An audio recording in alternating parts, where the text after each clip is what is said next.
Hey everyone, so I just got done making that previous video about the MCU and how it's flopping, and I just want you to go check that out and check out the Last of Us video as well, because boy oh boy was that a good one. But this video is going to be a more of a chill, low-key one, because I just wanted to talk about the well, it's not really a beef, but it's a fake online beef about Snyder and James Gunn's Superman. So I just want to tell a story. Man of Steel is one of the first movies, one of the real first films that I can vividly remember watching in theaters. When it came out, I was 8 at the time in 2013. I remember it was Despicable Me, the sequel, the prequel. It was The Avengers, Man of Steel. It was a Conjuring movie, which is wild that I watched that at a young age, but I remember watching that in theaters. Man, that was a long time ago, but I remember watching those movies. Those are the first movies that I can vividly remember watching. And the one that always stuck close to me was Man of Steel. Before that, I thought Superman was a chump. I thought he was a soy boy. I thought he was weak. Not in strength, but as a character. And I really, really enjoyed Man of Steel. It was a different take on the character. It was a darker take. It was more of a moodier take, and one would say edgier take. And I did enjoy it. You know, for that time. It released right after The Dark Knight Rises, the more realistic Nolan-esque Batman and all of that. And I guess they wanted to do the same for the Snyderverse, well, should I say Superman and Batman. Then they brought Snyder over for those characters. And Man of Steel will always hold a special place in my heart. People have looked at me crazy when I've repeatedly said Man of Steel is a top 10 superhero movie. Top 10, top 15, it's around there. People have looked at me crazy. And I still do believe that to be true this day. It's one of the best solo superhero movies of all time. It's probably number 2. It is number 2 Superman movie behind Chris Reeves' Superman, and I really do like that movie. It's not a masterpiece. It's not perfect. I wouldn't even say it's amazing, but it's a great movie. It's truly a great movie, and that's where it ends. Because as a Superman movie, you know, like I said, I was 8 at the time. I didn't really know these characters apart from certain cartoons. You go back, you read the comics, and you really read the characters. You watch the animations and all of that. You just consume. And then you go back and rewatch a movie, and it kind of sours. And that's the same thing that happened to Man of Steel. I recently rewatched Man of Steel. At first, I recently watched it about 2-3 years ago. And I remember still very much enjoying it. Even though I've read the comments and all that. I still enjoyed it as a different take. And then about 3 or 4 months ago, I rewatched it. And as a movie, it's really just a great movie. Like I said, great acting. Henry Cavill plays that role, even though he doesn't have much to play. He does play that role very well. Kevin Costner, Diane Lane, Amy Adams, you know, they all did well. Fishburne did well.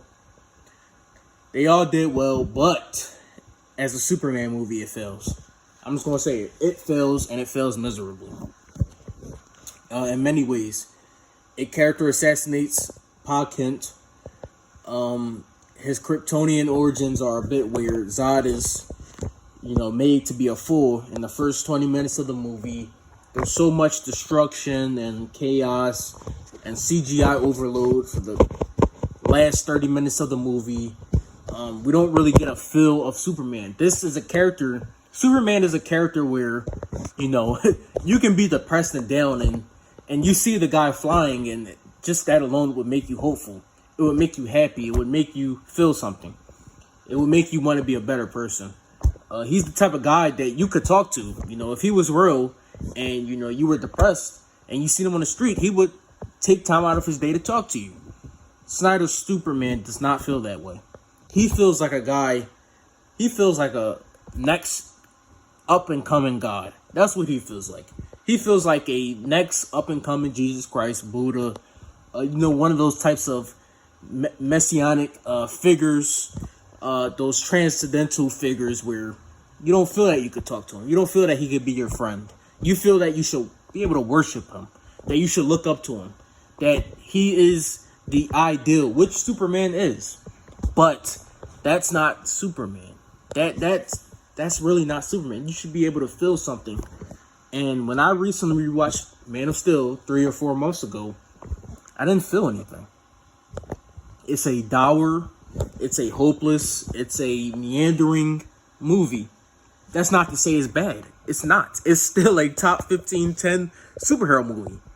It's just not Superman. It's not the Superman that I want in a mainline DC universe. It's an incredible Elseworld Superman. I'll give it that. I would love for Zack Snyder and his team to do an Elseworlds project. A sequel to Man of Steel. I would love that. Henry Cavill. But for a mainline Superman, no. Absolutely not. And then it got worse with Batman vs. Superman. A movie that I did like, but I'm getting a little bit. I'm getting too soured on Batman vs. Superman. Even the Ultimate Edition, which I still very much like. And it was very much saved, in my opinion, with Zack Snyder's Justice League, which is my favorite movie in the trilogy. I absolutely love that movie. It's still one of my favorite superhero movies ever. And I really did wish we could get a follow-up on that, but it is what it is. So that's just my interpretation. That's just my feelings on the Snyderverse. Overall, I do like it, other than a few parts. And at the time, that was a very unpopular opinion. You could not like it, and people hated you for it. If I was making this video in 2016 and I said the same thing I just said, the shills and the bots would be in the comments below. But that's just my feelings. That's how I feel about the Snyderverse. Overall good with some missteps. But then you have the Snyder bots. You have the Snyder bots, the Snyder cult, the Snyder bros, whatever you want to call them. I call them the Snyder cult. And boy, oh boy, these people are just ridiculous. This is something you think you would see these types of people for, guys like Tarantino, Scorsese, Bergman, Nolan, Villeneuve, those types of guys. You would think you would see cults for those types of guys. Kurosawa, just incredible directors. Hitchcock. I can name so many more. But it's really just ridiculous how those guys are infinitely better. I'm going to say it. They are infinitely better than both Zack Snyder and James Gunn. Better directors, better writers, whatever. Infinitely. It's not even close. And yet, you don't really see these types of cults for those guys. You may see... Nolan does have his cult. I'll give him that. He does have a cult. But it's not even remotely as close to as rabid and ridiculous as the Snyder cult. I just tell you, man, you can say the same thing I just said. I like the Snyderverse, but it's over. It's over. The Snyderverse is done. It will never be made again. It will never get a sequel or whatever. No Justice League Part 2. No Man of Steel 2. I've already accepted that. I accepted that when the Batman 2022 came out. It was a 3-hour movie. It was a pretty dark movie, and it made $700 million at the box office. I accepted that, Snyderverse is done. They're not going back to that. I accepted that. And, these people haven't accepted it. They have not accepted it. They are still in this cult-like mentality where they think that if James Gunn's Superman fails, let's say James Gunn's Superman makes $1 at the box office, it still wouldn't come back. The Snyderverse is dead. It would never come back. For a multitude of reasons. Ben Affleck doesn't want to play Batman ever again. Gal Gadot, I'm sure she doesn't want to do all that trouble. Henry Cavill is the only person that probably would want to come back. Jason Momoa, he is Lobo in the DCU now. Freaking Ezra Miller is a bum. So it's like No, it's just not coming back. It's never coming back. If James Gunn's movie made $0, it wouldn't come back. They would just stop making DC movies. That's it. If Superman 2025, July 11th, if that fails, then we're done. There's going to be no more tries at a connected DC universe. There's going to be no more Superman movies. There's going to be only Batman movies and spin-offs, and that's it. They're going to just depend on Batman and Joker and spin-offs. You can kiss goodbye a connected DC universe if Superman fails. But to these Snyder bros, they think if it fails, everything will go their way. I just gotta put it out to you, man.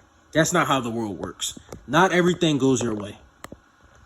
And what really makes me mad about these people are they're just so heinous and rabid. And it's not every Snyder fan. I'm a Snyder fan for the most part. Not Rebel Moon and not that trash. Jesus. Not that god awful movies. But for the most part, I am a Zack Snyder's fan. And I'm not like this.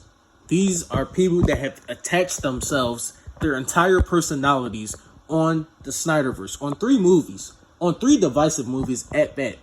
Not freaking Star Wars, not Indiana Jones, not, the Dark Knight trilogy, or freaking, Seven Samurai, or whatever. They've attached themselves to 3 divisive movies. And it's just so weird. You don't see the same amount of attachment to the Transformers movies, for example. You don't see those same attachments to that. 2007, Transformers 1, the sequels. You don't see that. Those are very mediocre movies. Great action, great stylism. You don't see that, but you see it for these movies. Even though it's pretty similar, to be honest.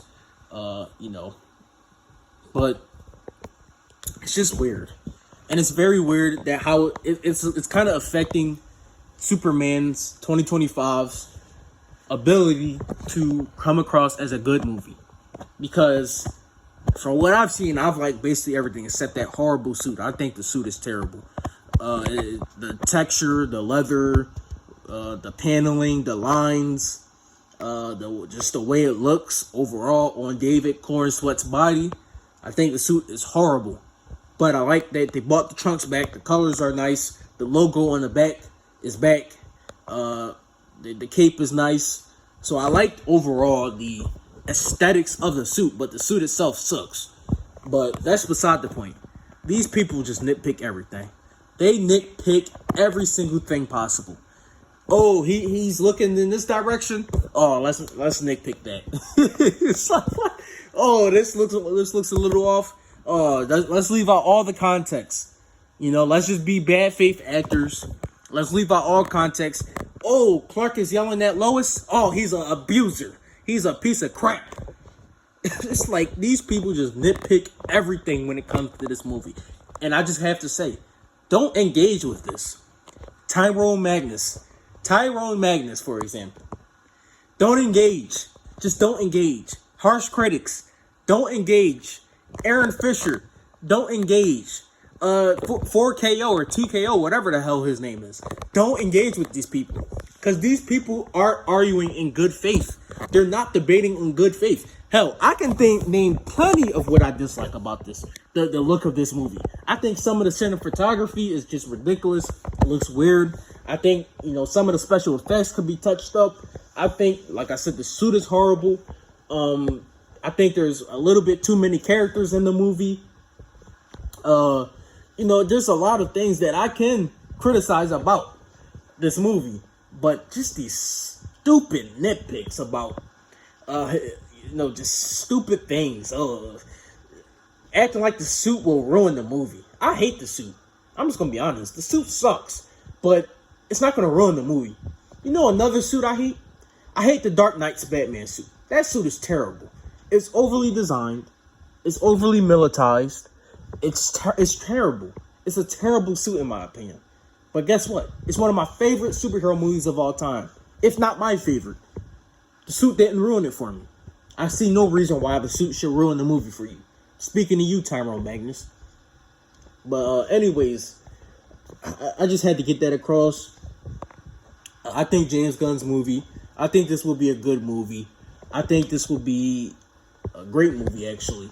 James Gunn has a good track record. I've liked essentially almost everything he's done. So it's like, I have no reason to doubt.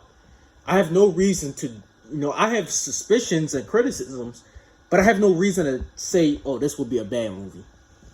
That's just grifting. That's a grifter move. If a man has produced nothing but good things, maybe a couple disappointments here and there. I thought Guardians 2 was just meh. I thought Creature Commandos faltered at the end. But overall, from Super to Superman, I think this man has a good to great track record. He's almost everything from him I've liked. So I have no reason to doubt. It's like doubting Christopher Nolan. The Odyssey, I don't like. To be frank, I hate the parts he's going for. The suits look trash. The tone and the vibe, it looks like he's modernizing the Odyssey. I don't like it at all. But it's Christopher Nolan. I have no doubt that this movie is going to be at least good. And every director has their faults. Christopher Nolan also made Tenet, which I think is a below average movie. But for the most part, this is the man that made incredible movies. So I have no reason to doubt. Same with James Gunn. That's all I gotta say, man. Any of the Snyder Cult, meet me below. We can coexist, man. We can coexist. I'm telling you, this movie won't be as bad as you think it will. It won't be a Batman and Robin comedy and joke fest, and I can just tell that by the trailers alone. You see people saying, oh, James Gunn self-inserts and comedy overload. Well, I'm looking at the trailers, and there was one joke. There was one joke made in the trailer, and there was 0 jokes made in the teaser. So where are we going from? Because it's James Gunn, all of a sudden now it's going to be a joke fest? No, how about we judge the movie based off the trailers and not based off the previous work of a director from a different studio? I think that makes more sense, Jester Bell. She's just, I couldn't believe her latest Superman video. That was just ridiculous. Same with Snarky J. Don't judge. Snarky J is actually one of the worst. She's judging the movie based off her dislike of James Gunn's, specifically his comedy. Look at the trailers. Go and rewatch the trailer. There is one joke, just one joke in the entire trailer, and I don't even know if I would call that a joke. The one with Miss Tessmacher, however you say her name. She's taking a picture while they're fighting. I wouldn't even call that a joke, because she knows she's not in danger. She's Lex Luthor's girlfriend. She knows she's not in danger. So it's not even really a joke. I don't know, man. There's definitely an agenda against this movie. There's definitely bias against this movie. While it's open, harsh critics, while it's open, July 11th, while it's open for Superman 2025, if wallets are closed, then DC is closed, and it's as simple as that. You will only get Batman movies from here on out. That's all I gotta say about this. Snyder Cult and James Cult, whatever the hell you are, you both can coexist, because we're all DC fans at the end of the day. Peace, like, subscribe. I'm out.